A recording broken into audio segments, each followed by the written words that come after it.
Exhibition সেন্টারে চলছে ২৯তম ঢাকা আন্তর্জাতিক বাণিজ্য মেলা। মেলার ১১তম দিনের বিস্তারিত জানাতে আমাদের সঙ্গে যুক্ত আছেন সহকর্মী শারমিন পুতুল। চলে যাচ্ছি তার কাছে।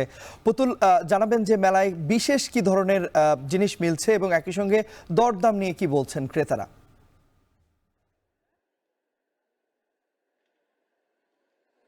তন্ময়, বাণিজ্য মেলায় এখন যে দুপুরবেলা হয়ে গিয়েছে ইতিমধ্যেই কিন্তু সকাল থেকে দেখেছি যতটুকু ভিড় না ছিল, এখন কিন্তু মানুষজনের আনাগোনা বেশ বেড়েছে এবং প্রতিটি দোকানের সামনেই কিন্তু মানুষজনের একটু ভিড় বেশি রয়েছে।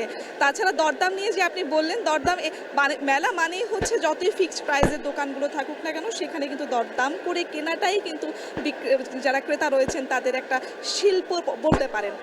এছাড়া যে আমি আপনাকে যদি বলি যে সবচেয়ে বেশি ভিড় আমি এসে দেখতে পেয়েছি কোকারিজের যে দোকানগুলো রয়েছে সেখানে, কেননা সেখানে আপনার নারীরা যারা রয়েছেন তাদের কিন্তু সর্বপ্রথম পছন্দ কিন্তু গৃহস্থের যে পণ্যগুলো রয়েছে সেগুলো।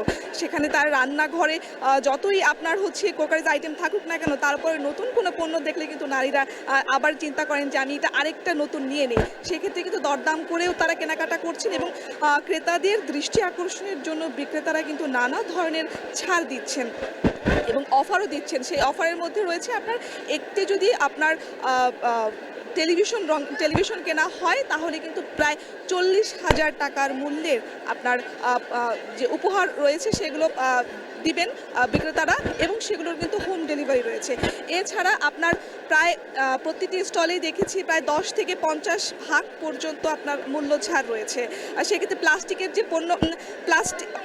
যে পণ্যগুলো রয়েছে সেই পণ্যগুলোও কিন্তু নারীরা বেশ নিচ্ছেন এবং দামাদামি করেই নিচ্ছেন। তবে ক্রেতারা বলছেন যে গতবারের তুলনায় এবারের তুলনামূলক বেচা বিক্রি কিছুটা কম, তবে আশা করছেন সামনে আরও বেশি বিক্রি হবে। এই ছিল আমার কাছে সবশেষ। তন্ময়,